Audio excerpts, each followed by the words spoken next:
მაშ ასე დღევანდელ შაბათის მთავარს ნიკა მელიასთან ინტერვიუთი ვიწყებთ, რომელმაც დღეს სწორედ ჩვენთან საუბარში შეაჯამა ერთ-ერთი ყველაზე მძიმე კვირა ქართული პოლიტიკისთვის. ვიდრე უშუალოდ ნიკა მელიას მოусმენთ, გეტყვით, რომ დაპატიმრებული პოლიტიკური ლიდერის პოზიცია დღეს კიდევ უფრო მყარი და ფოკუსირებულია, ვიდრე მაშინ, როცა ხელისუფლება მის ციხეში გაუშვა. ნიკა ხშირად ამბობს ხოლმე ამას და ამ ინტერვიუშიც გაიმეორა, რომ ბრძოლა მას მხოლოდ გააძლიერებს და ეს ამ ბოლო ინტერვიუშიც კარგად გამოჩნდა.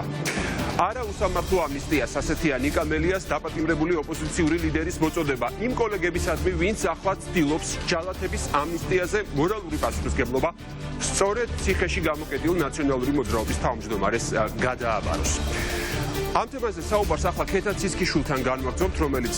ახლა სტუდიაში შემოგვიერთება. ქეთა, საღამომშვიდობის. გამარჯობა. შენ გქონდა საშუალება გასაუბრებოდი ნიკა მელიას, პოლიტიკურ ლიდერს, რომელიც უკვე მესამე თვე წავიდა ციხეში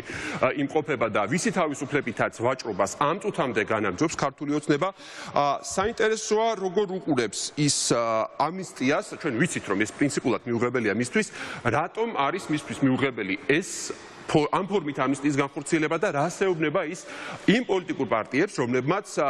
პრინციპში მისგან დაუკითხავად შეთანხმებას ხელი მოაწერეს და ამ დოკუმენტზე თავისი ფაქსიმილე დააფიქსირეს. კი, ამაზე ძალიან ბევრი ისაუბრა ნიკა მელიამ და დეტალურად, იმიტომ რომ ბოლო პერიოდის განმავლობაში ხშირად არის, რომ სხვანაირად წარმოაჩენენ ხოლმე გარკვეული პოლიტიკოსები, მათ შორის როგორც ქართული ოცნების, ასევე გარკვეულწილად ოპოზიციონერი პოლიტიკოსებიც და ხშირად მოგვისმენია ის, რომ გადაიხადოს გირაო გამოვიდეს, ან გირაოს რომ გადაიხდეს გამოვა და თითქოს ეს იყო, რომ ამნისტიის კანონი აღარ იქნება. ანუ თუ გირაოს გადაიხდი და ამნისტიის კანონი აუცილებელი აღარ იქნებოდა, მაგრამ აი სწორედ ამას განმარტავს ნიკა მელია, რომ ეს ერთმანეთთან კავშირში საერთოდ არ არის. ნიკა მელიას რომც მიეღო გირაო და დათანხმებოდა გირაოს გადახდაზე, ამნისტიის კანონი მაინც აუცილებლად მისაღები იქნებოდა, იმიტომ რომ ეს წერია შეთანხმებაში. აი გირაოს ნაწილში მაგალითად გირაოს საერთოდ არ წერია შეთანხმებაში. იქ არ არის მითითებული, რომ მაინდა-მაინც გირაო გადაიხადოს და ამ გზით გამოვიდეს მელია ციხიდან. მაგრამ ამნისტიის კანონზე ზუსტად წერია, რომ მაგრამ იქ არ წერია ზუსტად რამდენადაც მახსოვს, რომ ეს უნდა იყოს მაინც და მაინც ინფორმულირებით, როგორცაც ქართული ოცნება ხდება. კი, ნამდვილად ამნისტიის კანონზე უკვე მსჯელობა უნდა წავიდეს შემდეგ, როდესაც როდესაც გააკეთებენ კანონ პროექტს, მაგრამ აქაც დიდი განსხვავება. ოპოზიციონერები ამბობენ, რომ მათთვისაც მიუღებელია ის ოპოზიციონერები, ვინც მოაწერა ხელი. მათთვისაც მიუღებელია კანონ პროექტი ასეთი ვარიანტი, რომ მოძალადე პოლიციელებიც ამნისტირებულები იყვნენ, თუმცა მელი ამას განმარტავს და მოუწოდებს იმ კოლეგებს, რომლებმაც მოაწერეს ამას ხელი, რომ თუ ქართული ოცნება, ასე ვთქვათ, გაჯიუტდება მაინც და იტყვის, რომ ამ მიმართულებით უნდა წავიდეთ და მოძალადე პოლიციელებსაც უნდა შეეხოთ ამნისტია, მაშინ მოუწოდებს ის კოლეგებს, რომ დატოვონ მარტო ქართული ოცნება აი ამ მიმართულებით, იყვნენ მარტო და არ მიიღონ მონაწილეობა კენჭისყრაში, იმიტომ რომ ეს არის მნიშვნელოვანი და ის ასევე ძალიან მნიშვნელოვანია. ამბობს იმასაც, რომ ის არ არის გაბრაზებული ან ნაწყენი ან არ აკრიტიკებს საკუთარ კოლეგებს. უბრალოდ ეუბნება, რომ ახლა ერთიანები უნდა იყვნენ, იმიტომ რომ ძალიან მნიშვნელოვანია ერთიანობა, რადგან ქართული ოცნება სწორედ ამას ცდილობს, რომ ოპოზიციის ნაწილის დისკრედიტაცია მოახდინოს და ამით გაიკვალოს გზა ისე, როგორც თავად უნდა. ერთიანობაზე საუბარს გავაგრძელებთ, მოდი ახლა ნიკა მელიას მოусმინოთ. ეს არის ხაფანგი, რომელიც დააგო შეთანხმებით ხელისუფლებამ. რაც არ უნდა ითქვას ეხლა, რომ იქ მედიატორმა ჩაწერეს, ბუნებრივია შესაძლებელი იყო, რომ ეს ასე არ მოხდარიყო. პირველ რიგში ხაფანგი დაუგეს დოკუმენტის ხელმომწერებს, რომ მოხდეს მათი დისკრედიტაცია და მათი ოპოზიციის ნაწილის დისკრედიტაცია თუ მოხდება, ბუნებრივია ოპოზიციაზეც გავრცელდება ეს დისკრედიტაციის შედეგი, ამიტომ ამ შემთხვევაში სეგრეგაცია ჩავსახურია. ნახევარი ოპოზიცია იქნება დისკრედიტირებული, მთელ ოპოზიციას გაადგება, ხო? მე დარწმუნებული ვარ, რომ ქართული ოცნება პრინციპების დონეზეც კი პირველივე დღესვე ჩაწერს, რომ უნდა გავცელდეს ამნისტია მოძალადეებზეც, ამით უხელმძღვანელობაში ჩააგდებს პირველ რიგში ხელმომწერებს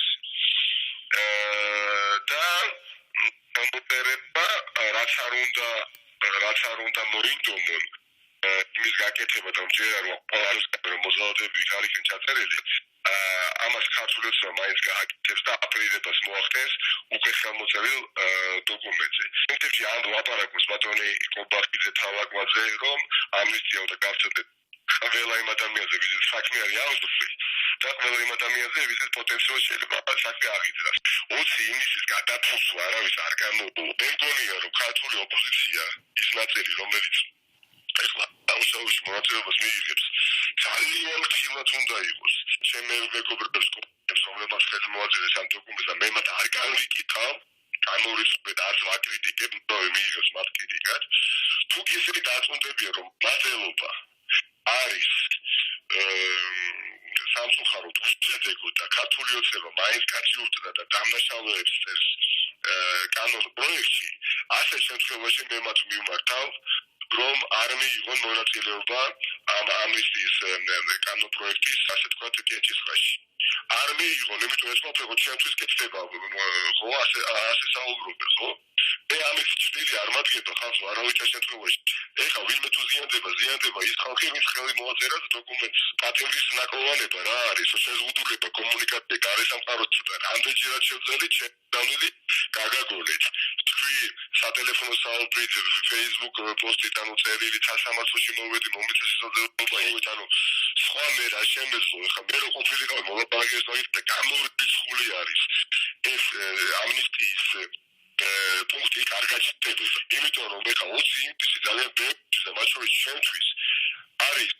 ძალიან მნიშვნელოვანი თარიღი სადაც ეროვნული სოლიდარიზაცია მოხდა და ეხლა ქართული ოცნება გამოყენებული საუბრობს ეს ყველაფერი გადაიფუსოს ამიტომ მე გულშემატკივრობ იმ ოპოზიციას რომელიც ეხლა ეცდება რომ არ ჩააწერიოს ქართულ ოცნებად არც ერთი დამნაშავის სახელი და გვარი მუხლი რომელიც გავწოდება დამნაშავეებზე მაგრამ ჯერა რომ ქართული ოცნება ამას არ გაითვალისწინებს ასე შემთხვევაში მე მათ მიმართავ რომ ეს ყველაფერი შეატოვონ ქართულ ოცნებას იმიტომ ისინი უბრალოდ გახდებიან საზოგადოების ძალიან დიდი ნაწილის ნების წინააღმდეგ წარსულები და აი როგორც ქარიან ამინჩი ქარიმია ება ხოლმე ფანჯრებს აი ესე მიაწება ხალხი პარლამენტს ჩვენი ხელით გადავწერთ ხო ჩვენ მოვისმინეთ პასუხი იმაზე, რატომ არ უნდა შეყვეს ოპოზიცია აი პოლიტიკურ ვაჭრობაში ამნისტიის შესახებ და რატომ არ უნდა დაეთანხმოს აი ამ ფორმულირებით ამნისტიას, როდესაც ფაქტიურად ჯალათებს მორალურ პასუხისგებლობას ხსნიან და ამას აკისრებენ ნიკა მელიას, რატომაც. მაგრამ ჩვენ მოვისმინეთ კონკრეტული ოპოზიციური ლიდერებისაგან პირდაპირ მოწოდება, რომ გადაიხადოს ნიკა მელიამ გირაო. აი ამათ რა შეეუბნება? ეს ადამიანები არიან მოდი სახელები და გვარები ვთქვათ, იმიტომ რომ ნიკა მელიას ძახის კი ეს არის ალე კოელისაშვილი, იაგო ხვიჩია და ვახო მეგრელიშვილი, რომელთა განცხადებების ასეთი უცნაურია ხოლმე ხან რაღაცებს ვერ იგებენ მოლაპარაკებებს და ნუ ეტყობა აქედან გამომდინარე აკეთებენ, შემდეგ ესეთ განცხადებებს არ ვიცი. ნუ შეიძლება პირდაპირ თქვას, რომ ნიკა მელია მათ აიგივებს ქართულ ოცნებასთან და სწორედ ამას ამბობს, რომ მისთვის განსხვავება არ არის ამ ადამიანებსა და ქართულ ოცნებას შორის, ზუსტად ქართული ოცნების ნარატივს ავრცელებენ ისინი და ამ ნარატივით საუბრობენ ეს ადამიანებიც და შეიძლება ითქვას, რომ როდესაც ცდილობენ, რომ მორალური ტვირთი რაღაცნაირად ნიკა მელიას აკიდონ, რომ აი გირაო რო არ გადაიხადა, ამიტომ ასე ვთქვათ, დღის წესრიგში დადგა მეორე მექანიზმი ამნისტია, მაგრამ ეს ასე არ არის და სწორედ ამას ამბობს ნიკა მელია, რომ მისთვის ძალიან სამწუხაროა, რომ ეს ადამიანები, ასე ვთქვათ, ქართული ოცნების მხარეს აღმოჩნდნენ ახლა შემთხვევით და აი ამაზე საუბრობს და კიდევ ერთხელ განმარტავს იმას და ეს ძალიან მნიშვნელოვანია, რომ მისთვის მორალური ტვირთის აკიდება ცოტა უხერხულია, იმიტომ რომ ნამდვილად გირაო და ამნისტია ერთმანეთთან არაფერ შუაში არ არის ამ შემთხვევაში. პირველ რიგში მინდა გამოვიხმაურო იმ კამპანიას, იმ რაღაც სასოწარკვეთილ კამპანიას, რომელსაც ეწევა ქართული ოცნება არაფერი არ გამოსდი და რომელშიც ჩართეს აი ალე კოელისაშვილი, იაგო ხვიჩია, ვახო მეგრელიშვილი ეს ადამიანები თავს რომ ასაღებენ ოპოზიციონერებად და რატო არ ეუხერხულებ რასუაში არიან ოპოზიციაზე, ნუ ჩართეს ეს ადამიანები და რა საუბრობენ, რომ თითქოს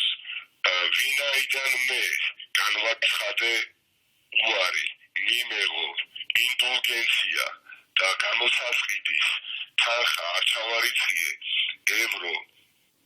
კავშირს, ხო? ამის შემდეგ ამოქმედდა სათადარიგო მექანიზმი, ამნისტია. წინააღმდეგ შემთხვევაში ხა მელიას რომ მიიღო ეს თანხა ევროკავშირისგან ამნისტია კი არ იქნებოდა ბიზნესის აი ამას ტირაჟირეს მთელი ქართული ოცნების პროპაგანდა ქართული ოცნება ელისაშვილი იაგო ხვიჩია ბრიფინგებზე ატარებენ ეს არის განპირობებული რითი ძალიან კარგად ხვდები იმიტომ რომ ორ ეტაპზე მათ ჩემზე გამარჯვება ვერ მოიპოვეს და პირიქით ამდენჯერად შემომიტყიეს იმდენჯერ გამოძლიერეს ვეც დაჭერით დამოკრეს ვერაფერი კი არა პირიქით ვეც სხვადასხვა გვარი სილიცამებით და ხვდებიან რომ ამ პრინციპებს არ გადაუხვევ და ვარ ურხევი ჩემს იდეასთან მიმართებაში ამიტომ ხა ცდილობენ რომ იქნებ რაიმე სახით ეხლა საზოგადოების ნაწილი მაინც შევიყვანოთ შეცდომაში და ის კასმოსგარი საარაკუსიკიში რასაც აპირებენ რომ მოძალადეებზე გაავრცელონ ამნისტია რაიმე სახით მელიასაც დავაბრალოთ პირაო როცა წავით ხოდა ამნისტია ხომ მაინც ხდება ამიტომ ეს პასუხი მათ და რაღაცა მეგონი ზედმეტად ბევრ ამას იგებენ ისაშულს იაგო ხვიჩიას და ვახომეგრიშის და ქართულად დეპუტაციას უყურებდა ბედნიერები არიან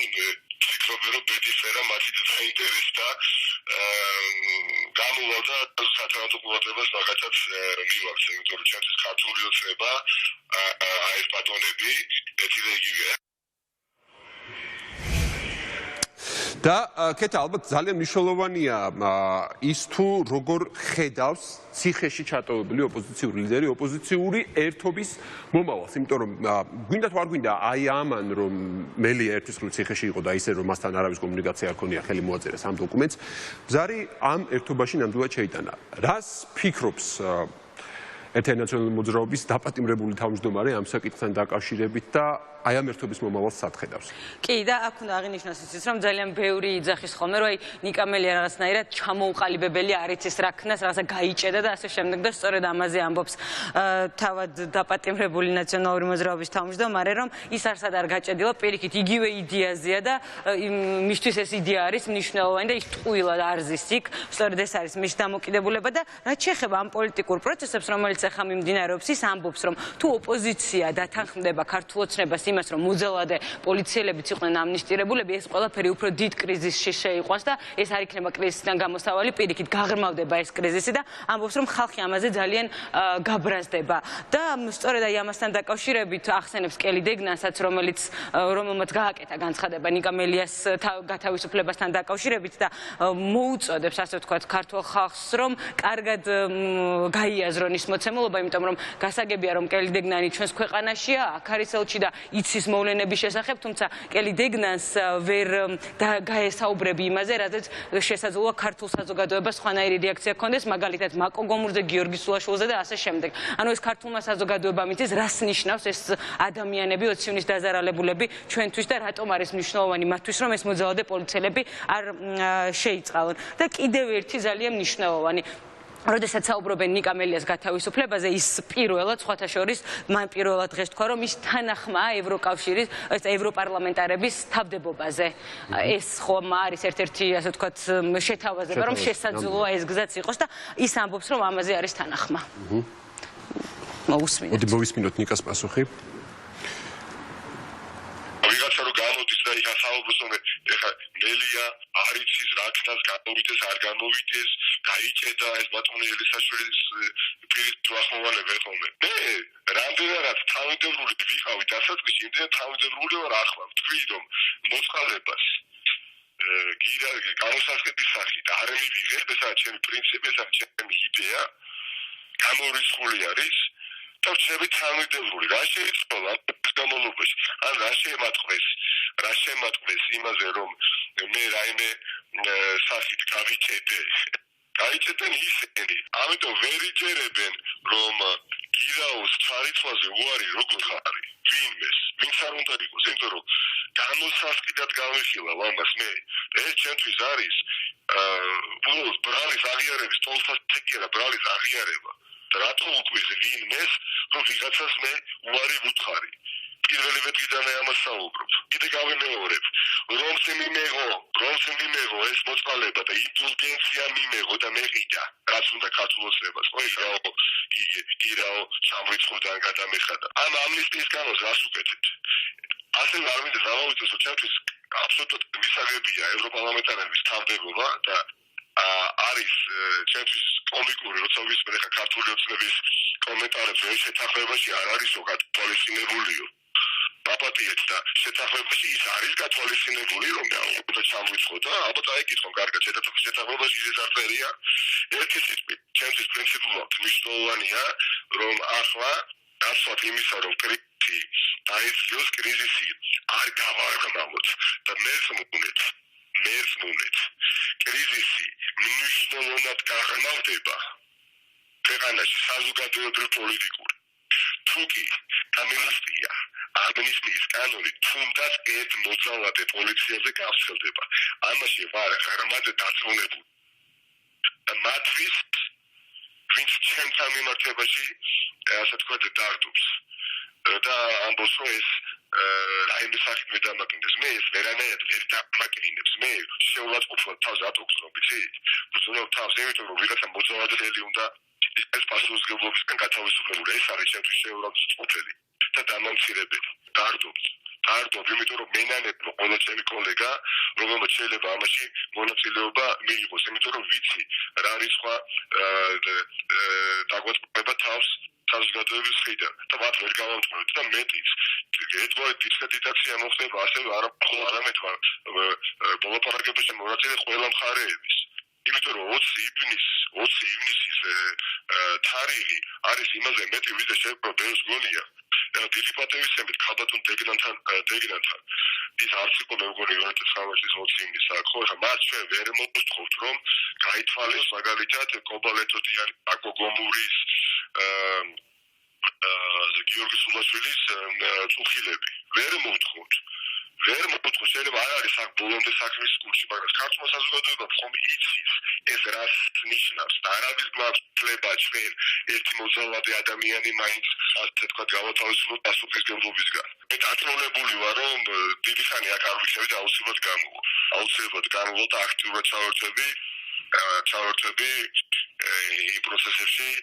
რომელშიც ვიყავი ჩართული და ქართულ ოცნებას პოლიტიკური კისერი მაშასე კრიზისი რომ შესაძლოა უფრო გაღრმავდეს